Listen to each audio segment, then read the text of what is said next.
Nuevamente nos encontramos en su canal, nuestro canal, Educación, Derecho y Cultura, con una frase en latín, de parvis grandes acervus erit, de las cosas pequeñas se nutren las cosas grandes.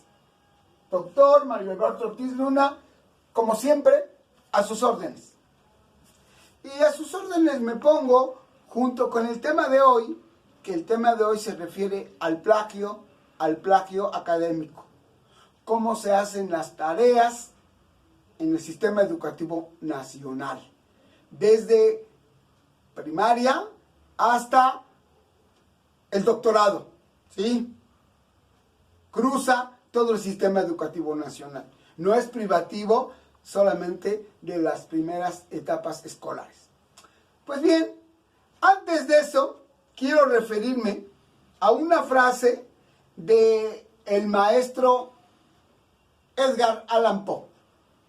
Es imposible imaginar un espectáculo más nauseabundo que el de un plagiador. Bien, esta frase que acaban de escuchar encierra en todo lo que vale el papel de una persona que no escribe de manera individual, propia, no es de ella, no es de esa persona, sino que tiene que robarle a otra las ideas, su pensamiento.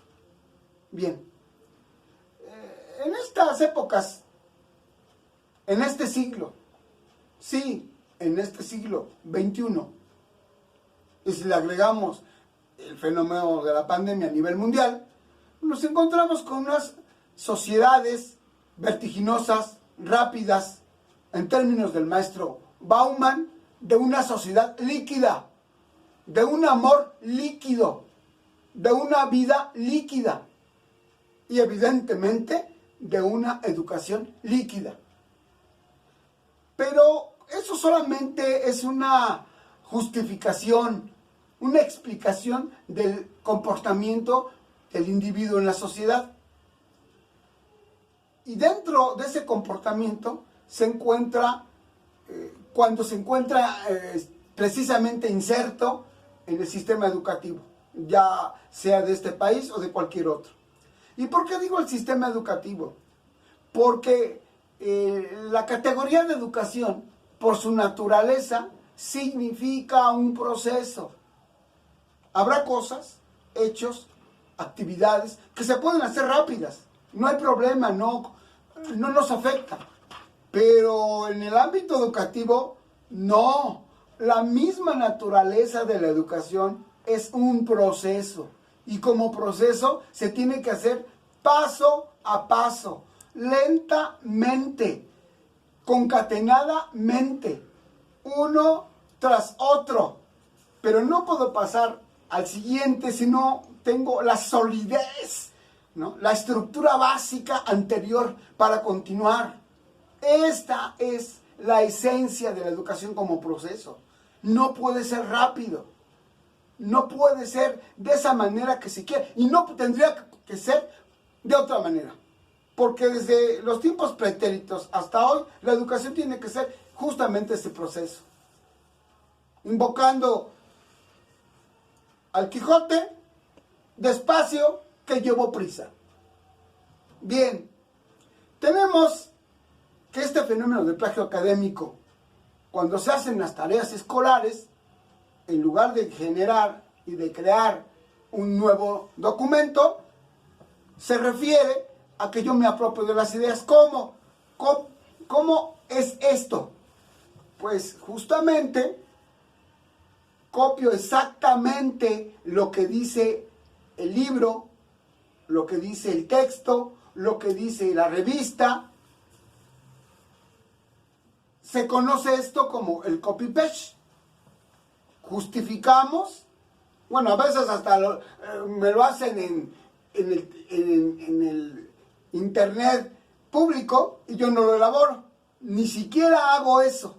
Pero cuando me atrevo a hacer el copy-paste de manera personal, pues justifico el texto, lo inserto en el trabajo, lo engargolo y lo entrego. Incorrecto. No es procedente eso.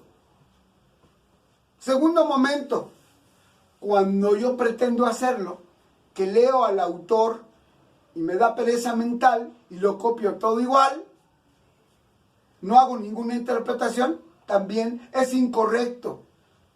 Ahí estoy apropiándome de todas las ideas y cuando lo entrego, se asume que todo lo que está ahí es mío, es de mi creación, es del estudiante que lo hizo.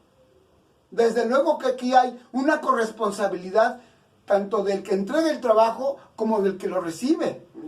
En este caso yo estoy pensando que es el profesor que no realiza la retroalimentación y le dice en observaciones lo que el estudiante, en lo que el estudiante ha incurrido. No estoy hablando de que si lo hizo bien o mal, sino que la información que me está proporcionando no es la correcta y que además ahí ya se dio cuenta que eso no es de él, que ya es de otra persona, que ya está registrada. Tercer momento, cuando llega a leer al autor,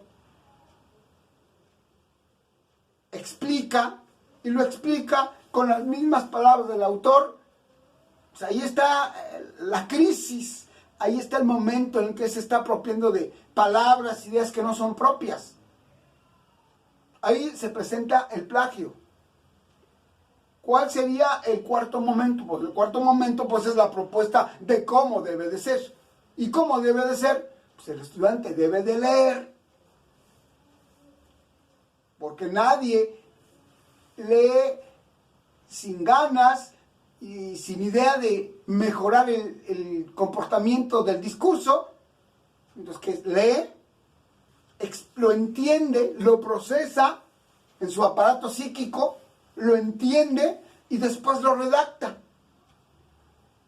Pero tiene que decir que se inspiró, que leyó el documento de un autor.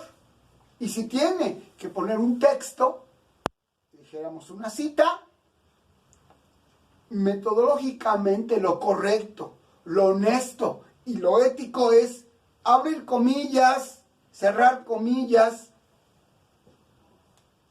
abre un paréntesis y dentro del paréntesis la referencia del autor que está consultando o de quien es propietaria ese texto. Conocida comúnmente como cita APA, o cita a pie de página o en la bibliografía. Ya habrá que hacer finezas de la cita, pero lo importante es que diga, yo leí a tal autor, estas palabras según el autor, que incluso hay una figura que se llama el parafraseo, ¿sí? No lo dice literalmente, sino explica la idea del autor. Pero la clave está en que si él leyó al autor que haya querido, lo refiera. Diga, esto no es mío, esto es del autor X, esto no es mío. Pero una vez que pone la cita, si hace un comentario, tiene que ser de construcción propia, con las propias palabras de quien está elaborando el trabajo. Eso es lo rico del trabajo. ¿Dónde está el estudiante ahí? Pues con mis palabras. Una vez que leía a mi referente, una vez que leí a mi referido, aquí estoy yo. Yo entendí esto. Ahí no se da el plagio. Se da el plagio de manera clara y diría yo cínica, donde no hace nada y traes un trabajo así sin ninguna referencia, habla mal de los dos actores educativos, el que entrega y el que recibe, porque no hay una explicación del por qué lo hizo. Entonces es importante que reflexionemos en esto. Y si a veces lo hacemos, no es porque queramos, porque haya dolo en la conducta, sino porque en ocasiones hay ignorancia. Y la ignorancia también lesiona, también lastima.